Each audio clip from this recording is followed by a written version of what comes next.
Hello students, आज हम लोग बायोलॉजी का पार्ट 2 करेंगे, है ना।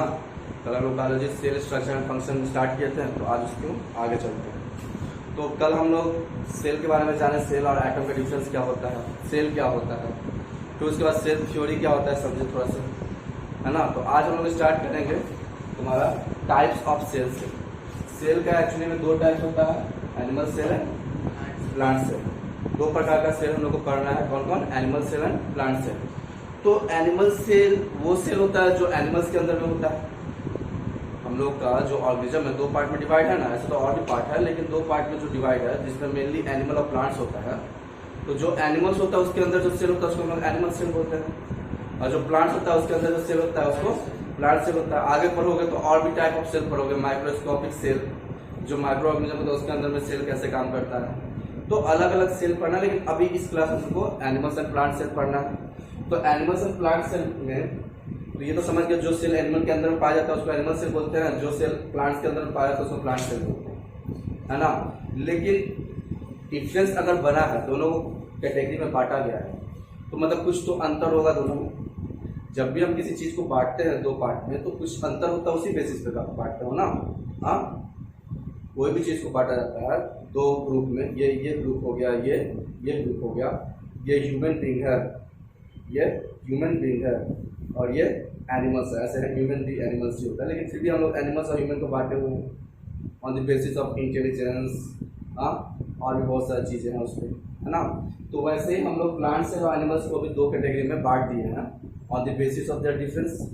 और डिफरेंस क्या, तो देखो, जब हम एनिमल सेल और प्लांट सेल की बात करते हैं तो सपोज करो ये एनिमल सेल है, अलग अलग टाइप का होता है स्ट्रक्चर, हम एक स्ट्रक्चर लेके चल रहे हैं, ठीक है। ये एनिमल सेल है और सपोज करो इधर प्लांट सेल, ठीक है। तो प्लांट सेल और एनिमल सेल में जो पहला डिफरेंस होता है, प्लाज्मा मेम्ब्रेन दोनों के पास होता है, मतलब सेल मेम्ब्रेन दोनों के पास होता है।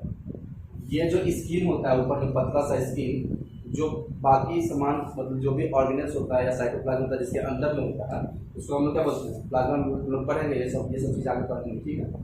लेकिन इसमें ही प्लाज्मा मेम्ब्रेन रहता है, लेकिन इसके ऊपर प्लाज्मा मेम्ब्रेन के ऊपर एक और मेम्ब्रेन होता है जिसको हम लोग सेल वॉल बोलते हैं। इसके ऊपर में प्लाज्मा मेम्ब्रेन के ऊपर एक और मेम्ब्रेन होता है जिसको हम क्या बोलते हैं, सेल वॉल बोलते हैं, ठीक है। तो हम बायोलॉजी के टीचर नहीं है तो थोड़ा डायग्राम गलत हो सकता है, मतलब गलत नहीं होगा, देखने में गंदा लग सकता है, तो थोड़ा एडजस्ट कर लेना।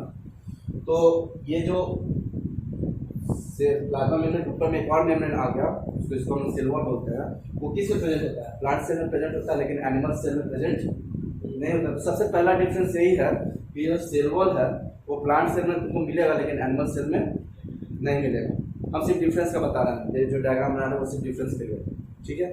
दूसरा चीज जो बोलता है, जो इसमें है और उसमें नहीं है, या किसी में है किसी में नहीं है, वो क्या है, इस एक वैक्यूल होता है, इसके बारे में हम लोग पढ़ेंगे आगे में। इसका जो वैक्यूल होता है वो बहुत बड़ा होता है, प्लांट सेल का ऑलमोस्ट आधा सेल वैक्यूल में चला जाता है, और इसका वैक्यूल जो होता है इसके अंदर बहुत छोटा होता है। वैक्यूल का स्ट्रक्चर और उसका डेफिनेशन और उसका फंक्शन हम लोग पढ़ेंगे आगे, ठीक है। तो अभी सिर्फ बोल रहे हैं इसका वैक्यूल बहुत बड़ा होता है, इसका वैक्यूल छोटा होता है, है ना। अब तीसरा चीज जो होता है, प्लांट सेल में साइटोप्लास्ट और प्लास्टिड होता है। प्लांट सेल में 2 ऑर्गेनल्स के नाम है जिसको हम लोग साइटोप्लास्ट और प्लास्टिड बोलते हैं, जिससे हम लोग ग्रीन कलर देते हैं या कोई भी कलर देते हैं प्लांट्स को, वो कौन है, साइटोप्लाज्म। जो ग्रीन प्लास्टिड होता है तो ग्रीन कलर देता है, रेड प्लास्टिड होता है तो फूल या जो भी फ्लावर्स होता है उसको अपना अपना कलर देता है। तो ये किसके अंदर होता है, प्लांट सेल के अंदर में होता है, लेकिन एनिमल सेल में ऐसा कुछ नहीं होता है। इसमें ना तो प्लास्टिड होता है ना साइटोप्लाज्म, क्लियर है। तो चलो इसको थोड़ा लिख देते हैं हम लोग, देखो सर, देखो difference between animal cell and plant cell. सबसे पहला difference, it has no cell wall, it has no cell wall, और it contains cell wall, it contains cell wall, इसके पास सेल वॉल होता है। दूसरा,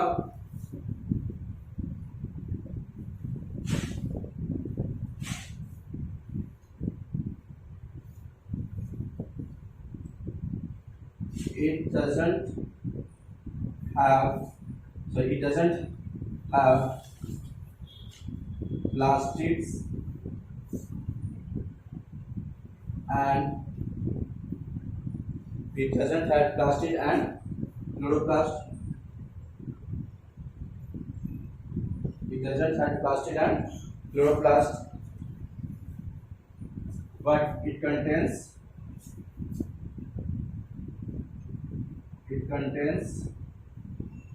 plastid and क्लोरोप्लास्ट. इसके पास plastid and chloroplast होता है.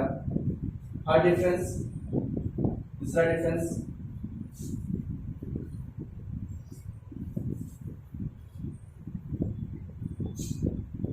it contains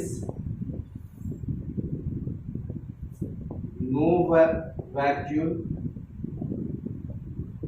और स्मॉल वैक्यूल. इसमें या तो वैक्यूल नहीं होगा या छोटा होगा. इसमें वैक्यूल नहीं होगा या छोटा होगा. और it contains no vacuole or small vacuole.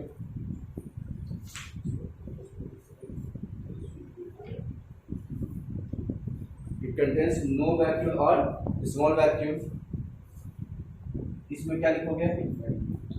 It contains large vacuum.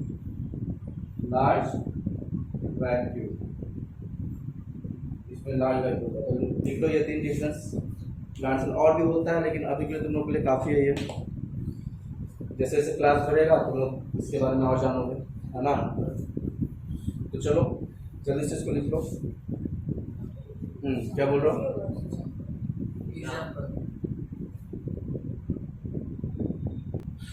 तो नेक्स्ट टॉपिक जो हम लोग करने जा रहे हैं पार्ट्स ऑफ सेल से पहले, relation between cell, tissue, organ and organ system.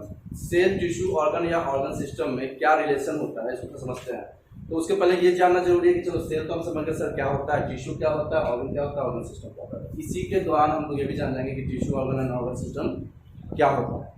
तो नेचुरली हम लोग सेल जानते हैं. सेल क्या होता है? The basic unit of any living organism which perform a particular function and have some structure. जैसा कुछ स्ट्रक्चर हो तो ऐसा बेसिक यूनिट किसी भी ऑर्गेनिज्म का जो कोई एक पार्टिकुलर काम करे, और जिसका कुछ ना कुछ स्ट्रक्चर हो, उसको हम लोग क्या बोलते हैं? सेल. और बहुत सारा सेल मिल जाता है. बहुत सारा सेल मिलकर कोई एक काम को कंप्लीट करने के लिए बहुत सारा सेल मिलता है to perform a specific function. ये भी एक ही काम को परफॉर्म करने के लिए, तो उसको हम लोग क्या बोलते हैं? टिश्यू.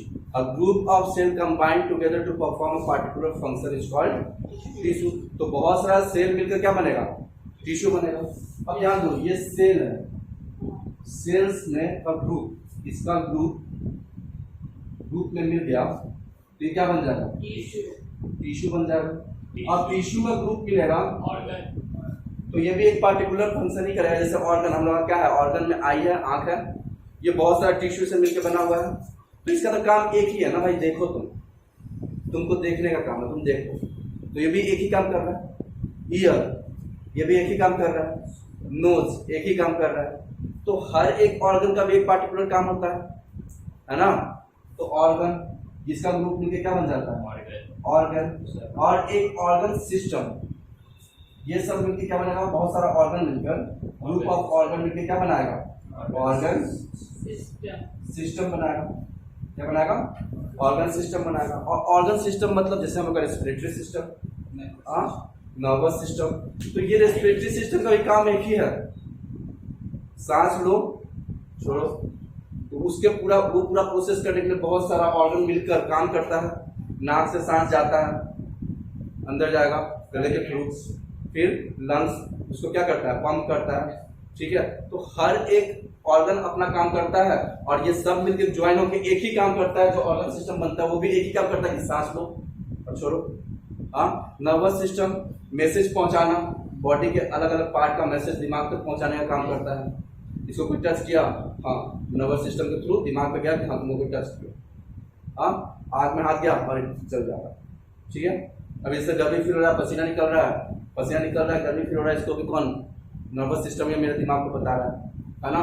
तो ये नर्वस हर एक सिस्टम एक ही काम करता है। तो याद करना, याद रखना कि ग्रुप ऑफ कुछ भी मिल जाए, काम सबका एक ही है, क्लियर है। तो हम लोग का जब एक सेल, बहुत सारा सेल मिलता है तो टिश्यू बनता है, बहुत सारा टिश्यू मिलता है तो ऑर्गन बनता है, और बहुत सारा ऑर्गन मिलता है तो ऑर्गन सिस्टम मिलता है, और same type of tissue cell मिलता है तो टिश्यू बनता है, सेम टाइप ऑफ सेल मिलता है तो टिश्यू बनता है, क्लियर है। अब सेम टाइप ऑफ टिश्यू मिलेगा तो ऑर्गन बनेगा, ठीक है। डिफरेंट ऑर्गन मिलकर ऑर्गन सिस्टम बनेगा, लेकिन काम सबका एक ही रहेगा, काम सबका एक ही रहेगा। तो चलो इसको थोड़ा लिखते हैं, इसको उतार दो इस फॉर्म में, उसके बाद लिखवाते हैं।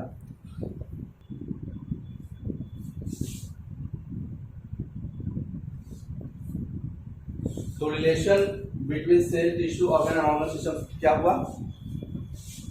A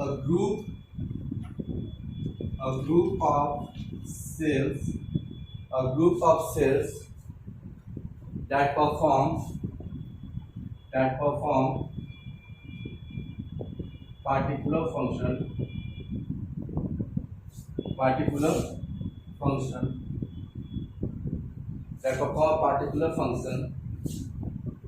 are combined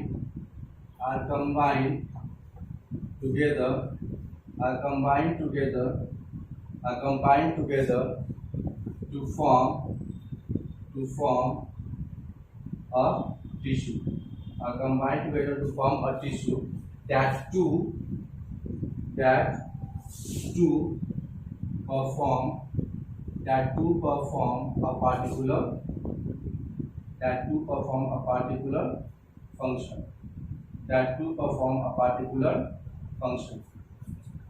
two perform a particular function, ठीक है। उसके बाद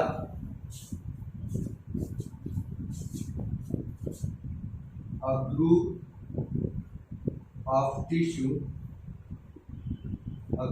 tissues combine together to form an organ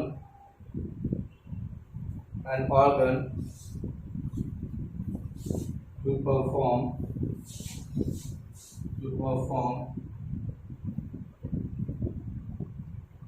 perform a specific task,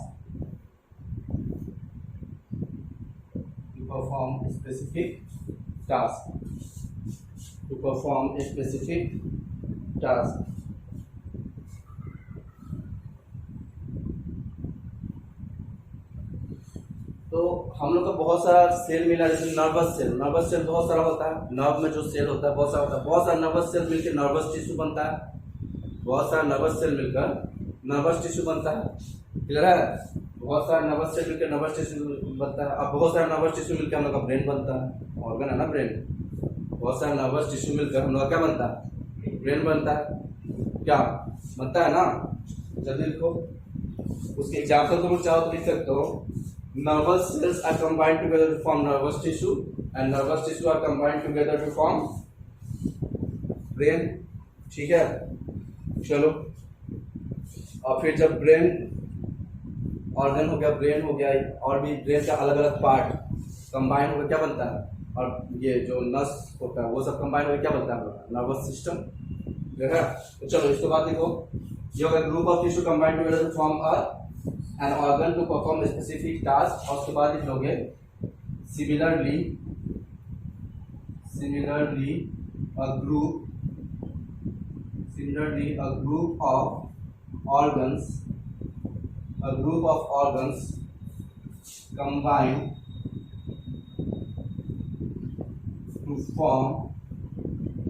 to form a system, a group of organs combine to form a system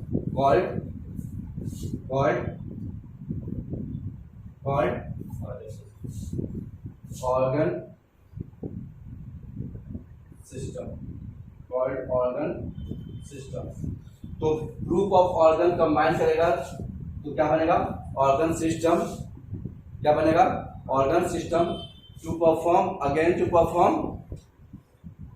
some specific process. सांस लेना एक process ना, खाना पचाना भी एक प्रोसेस है, वो सिर्फ एक काम नहीं, एक पूरा प्रोसेस है। सांस लेने में हम क्या करते हैं, ऑक्सीजन लेते हैं, सिर्फ ऑक्सीजन लेना ही तो सांस लेना नहीं हुआ ना, कार्बन डाइऑक्साइड छोड़ना भी हो गया, वो भी रेस्पिरेशन प्रोसेस का ही काम है ना। तो ये बहुत सारा ग्रुप ऑर्गन में क्या बना रहा है, ऑर्गन सिस्टम बना रहा है, ठीक है। और वो ऑर्गन सिस्टम में क्या काम है, एक स्पेसिफिक प्रोसेस को कंप्लीट करना। देखो हमारे अलग अलग लिखा है, इस पे पार्टिकुलर फंक्शन, स्पेसिफिक टास्क। अब हम लिखवाने जा रहे हैं स्पेसिफिक या पार्टिकुलर प्रोसेस, है ना। To perform particular process. Respiratory system जो हम लोग का काम करता है वो रेस्पिरेशन के प्रोसेस को कंप्लीट करता है सब मिलकर। हाँ, हम लोग का जो रिप्रोडक्टिव सिस्टम है वो पूरा रिप्रोडक्शन का प्रोसेस को काम करता है ना। जो रिप्रोडक्टिव सिस्टम होता है पूरा रिप्रोडक्शन के प्रोसेस पे काम करता है। तो हर एक चीज पूरा एक मतलब ये जो मेरा ऑर्गन सिस्टम है वो पूरा प्रोसेस को खत्म कर रहा है ना, पूरा प्रोसेस पे एक पार्टिकुलर प्रोसेस पे फोकस कर रहा है, लग रहा है। तो लिखो इसको, ये है relation between organ tissue, sorry cell tissue organ and organ system. तो अब हम लोग को जो पढ़ना है वो है पार्ट्स ऑफ सेल। सेल का क्या क्या पार्ट्स हम लोग को पढ़ना है क्लास 8 में, वो देखते हैं। तो देखो सेल पे जो सबसे पहला चीज पढ़ना है वो है सेल मेम्ब्रेन। सेल का एक पार्ट होता है जिसको हम लोग प्लाज्मा मेम्ब्रेन बोलते हैं। दूसरा पढ़ना है साइटोप्लाज्म जो सेल मेम्ब्रेन के अंदर में होता है। बाकी हम लोग को ऑर्गेनेल्स पढ़ना है, जो भी साइटोप्लाज्म के अंदर में फ्लोट करते रहता है उसको हम लोग क्या बोलते हैं, ऑर्गेनेल्स। तो वो ऑर्गेनेल्स में क्या क्या पढ़ना है, nucleus, mitochondria, cell wall, chloroplast and large vacuoles, ठीक है। तो इतना हम लोग को पार्ट्स ऑफ सेल में करना है। तो जिसमें हम लोग कुछ एक दो आज कर लेते हैं, फिर बाकी नेक्स्ट क्लास में करेंगे, ठीक है। हाँ, तो पहला हम लोग स्टार्ट करते हैं सेल मेम्ब्रेन से, ठीक है। सेल मेम्ब्रेन को हम लोग प्लाज्मा मेम्ब्रेन भी बोलते हैं। सेल मेम्ब्रेन को हम लोग प्लाज्मा मेम्ब्रेन। तो मेम्ब्रेन एक्चुअली में होता क्या, व्हाट इज मेम्ब्रेन? मेम्ब्रेन का मतलब होता है किसी चीज का कवर, किसी चीज को जो कवर करते हैं उसी को हम लोग क्या बोलते हैं, मेम्ब्रेन। तो सेल को जो कवर करता है, सेल को वो स्किन, जो स्किन पतला सा स्किन जो कवर करता है सेल को, उसी को हम लोग क्या बोलते हैं, सेल मेम्ब्रेन। जो पतला सा स्किन होता है जो सेल को कवर करता है उसको हम लोग क्या बोलते हैं, सेल मेम्ब्रेन या प्लाज्मा मेम्ब्रेन, क्लियर है। तो ये सेल मेम्ब्रेन और प्लाज्मा मेम्ब्रेन जो होता है, जैसे ये मेरा सेल है, तो ये जो पतला सा स्किन जो सेल को कवर किया और जो भी सेल का मटेरियल है वो इस स्किन के अंदर में, अगर ये स्किन ना दिया जाए तो क्या होगा, सारा इसके अंदर का लिक्विड या जो भी सेमी लिक्विड चीजें हैं वो क्या करेगा, फ्लो करके बाहर कहीं भी चला जाएगा। हाँ, सपोज करो आँख ये है, आँख में से लिक्विड, इसका आँख का पार्ट का लिक्विड फ्लो करके इधर उधर जा रहा है, क्या होगा ना। तो ये जो सेल मेम्ब्रेन है वो किसी भी चीज को बाहर निकालना है या नहीं निकालना है, या किस चीज को अंदर लेना है उसको कंट्रोल करता है। तो सेल मेम्ब्रेन का काम क्या है, to control the movement of any material inside and outside the cell. कोई मटेरियल का मूवमेंट को कंट्रोल करने के लिए हमको सेल मेम्ब्रेन का जरूरत होगा। अगर सेल मेम्ब्रेन नहीं होगा तो मूवमेंट कंट्रोल नहीं होगा, कोई कहीं भी फ्लो कर रहा है, ठीक है। और दूसरा काम इसका ये होता है, सेल मेम्ब्रेन का दूसरा काम क्या होगा कि ये जो बाहर का इन्वायरमेंट है, बाहर का जो दुनिया है, सेल के जो बाहर का दुनिया है, उससे सेल को के अंदर की चीजों को बचा कर रखना। इसको क्या करता है, ये बाहर की दुनिया से सेल के अंदर के चीजों को क्या करता है, बचाता है। जो भी अंदर में ऑर्गेनेल्स होता है, साइटोप्लाज्म होता है, इसको क्या करता है, बाहर की दुनिया से बचाता है। अगर हम लोग को भी घर का जरूरत पड़ता है, क्यों, ताकि इन्वायरमेंट जो बाहर का इन्वायरमेंट है, जैसे बारिश हो गया, आंधी हो गया, या और भी कुछ चीजें होती है, ठंडा गर्मी, ये सबसे बचाता है। इसीलिए हम लोग को एक मेम्ब्रेन का जरूरत होता है, जिसको हम घर बोलते हैं। उसी तरह ये भी सेल का एक मेम्ब्रेन है जो बाहर के इन्वायरमेंट से इसको क्या करता है, बचाता है, ठीक है। तो लिख लो इसके बारे में, सेल मेम्ब्रेन के बारे में। A thin sheet of skin which cover the organelles and cytoplasm of a cell. The thin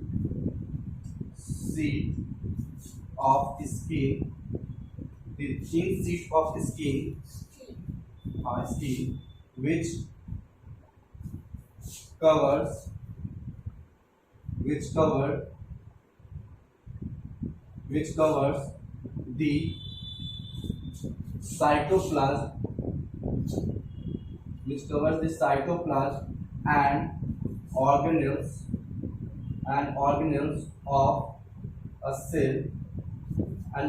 of a cell, which called cell membrane,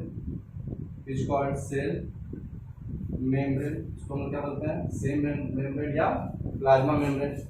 उसको हम क्या बोलेंगे, सेल मेम्ब्रेन या प्लाज्मा मेम्ब्रेन। सॉरी मिस्टेक मिल गया नहीं बोलने के लिए। चलो नेक्स्ट देखो,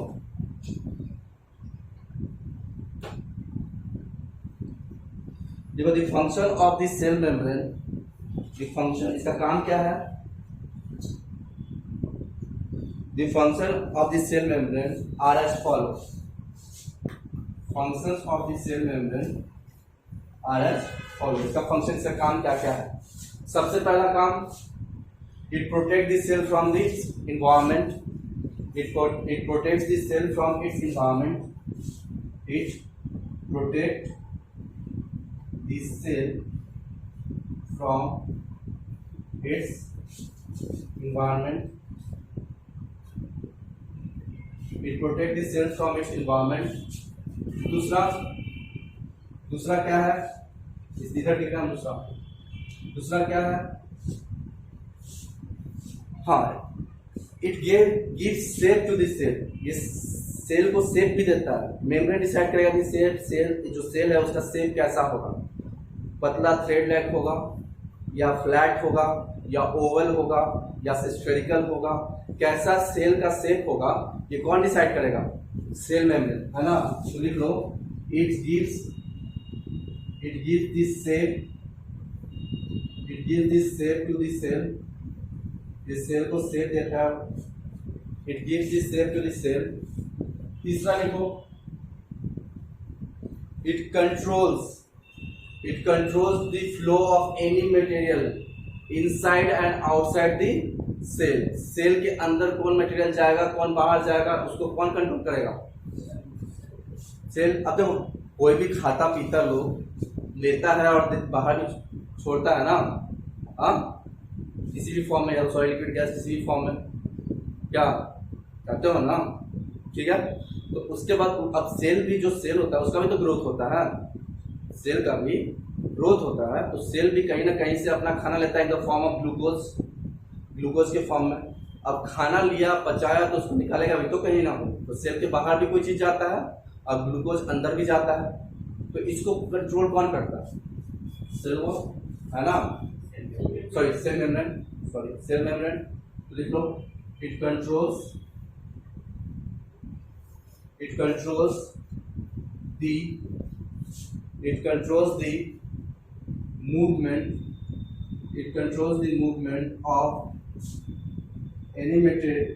the movement of any material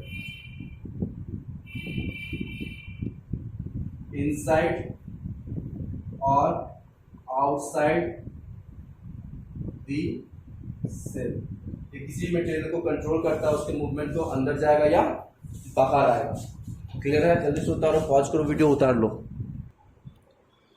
तो नेक्स्ट क्वेश्चन अराइज होता है यहाँ से सेल मेम्ब्रेन से, how cell membrane controls the movement of materials inside and outside the cell. जो मटेरियल सेल के अंदर जाता है या बाहर निकलता है, जिसको कंट्रोल करता है सेल मेम्ब्रेन, वो कैसे कंट्रोल करता है, ऐसा क्या है सेल मेम्ब्रेन के बाद वो चीज को अंदर आने देता है, बाहर जाने देता है। तो ध्यान दो, सेल मेम्ब्रेन कंटेन्स पोर्स, छोटा छोटा सा पोर्स, जैसे हम लोग का स्किन में भी पोर्स होता है जिससे पसीना बाहर निकलता है, स्किन में भी छोटा छोटा सा पोर्स होता है जिससे पसीना क्या होता है, बाहर निकलता है। तो वैसे ही सेल मेम्ब्रेन में भी पोर्स होता है छोटा छोटा सा, जिसमें movement of the materials control कर, जो भी अंदर जाता है उसी के थ्रू जाता है, जो भी बाहर निकलता है उसी के थ्रू निकलता है। अब सेल में बात आता है कि सेल में अंदर जाता क्या है या बाहर क्या निकलता है। तो सेल में अंदर सेल का खाना जाएगा या जिंदा रहने के लिए ऑक्सीजन जाएगा, दो ही चीज जा सकता है ना। अब खाना क्या होता है, सेल का ग्लूकोज।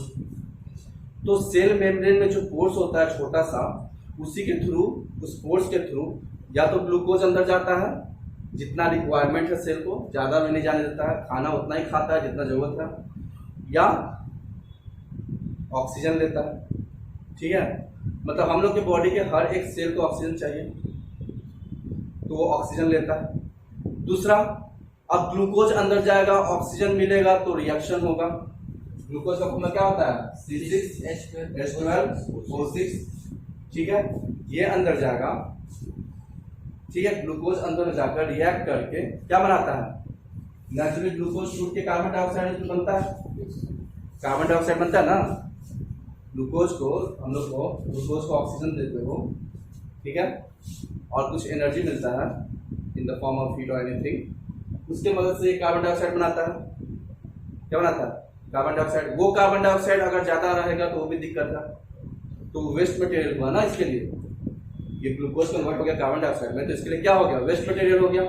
तो ये कार्बन डाइऑक्साइड को बाहर निकलना जरूरी है। जैसे हम लोग भी ऑक्सीजन लेते हैं, कार्बन डाइऑक्साइड छोड़ते हैं, तो वो कार्बन डाइऑक्साइड जो छोड़ते हो, निकालते हो मुंह से, वो कहाँ से आता है? इस अपना अपना सेल सब अपना कार्बन डाइऑक्साइड जो छोड़ता है, तो वही तो आकर पंप होता है ना हम लोग के लंग्स में, तो वही हम लोग बाहर देते हैं।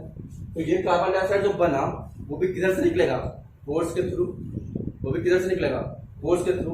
उसके बाद थोड़ा वाटर लेता है, वाटर बाहर भी निकालता है इन द फॉर्म ऑफ सुसु, ठीक है। उसके लिए वो रियल सुसु नहीं, उसके फॉर्म में, ठीक है। तो वाटर को बाहर निकालता है, जिसको हम लोग क्या बोलते हैं? ऑस्मोसिस। आगे बढ़ोगे, जो पानी अंदर जाता है, पानी बाहर निकलता है। किस केस में पानी अंदर निकल जाएगा, किस केस में पानी बाहर जाएगा? हाई कॉन्सेंट्रेशन से लो कॉन्सेंट्रेशन में पानी निकलता है। हाँ, वो तो रूल है दुनिया का। जहाँ पे पानी ज़्यादा होगा, जहाँ कम होगा, तो ज़्यादा से कम की तरफ जाएगा। तो ऑस्मोसिस के थ्रू इसके अंदर पानी जाता है, पानी निकलता है। वो अगले क्लास में तुम लोग पढ़ना ऑस्मोसिस, अभी नहीं, ठीक है। तो ये क्लियर है, समझ में आ गया कैसे सेल किसी चीज़ को अपने अंदर लेता है या छोड़ता है थ्रू सेल मेम्ब्रेन, जिसको कंट्रोल करता है। उसमें पोर्स होता है। हाँ, जाना अलाउ है, पास है, open, pores open, you can go. Pass है, नहीं खुलेगा गेट। क्लियर है? गेट नहीं खुलेगा।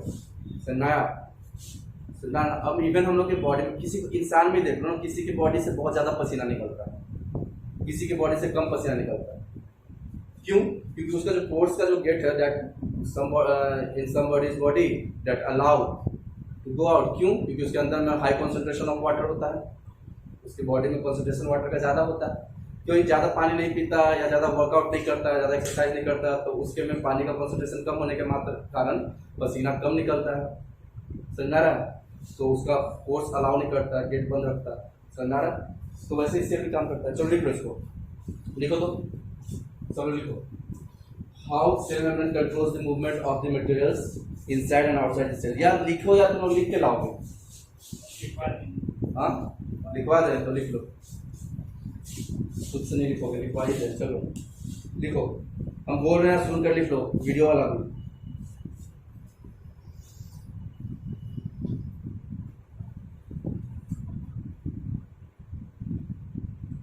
लिखो, the cell membrane controls the movement of the substance into and outside the cell.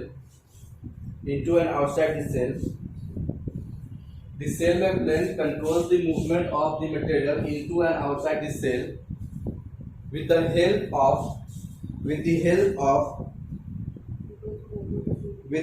of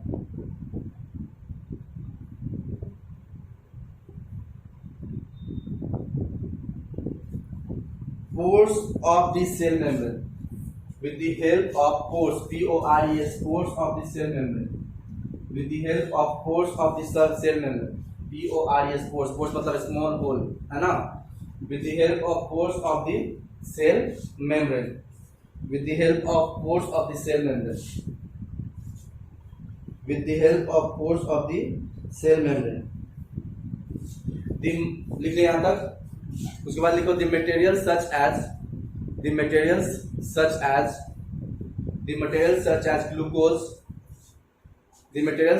glucose, oxygen and carbon, glucose, oxygen and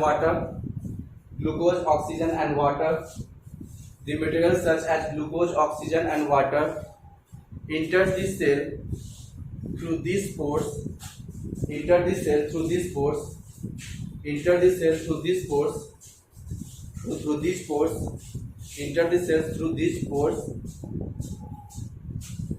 enter the cell through these pores, and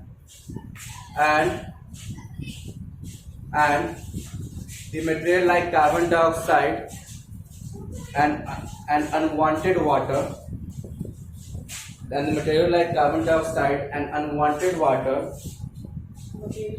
carbon dioxide CO2, material like carbon dioxide and unwanted water goes out of the cell through the same pores, goes out of the cell through the same pores, goes out of the cell through the same pores,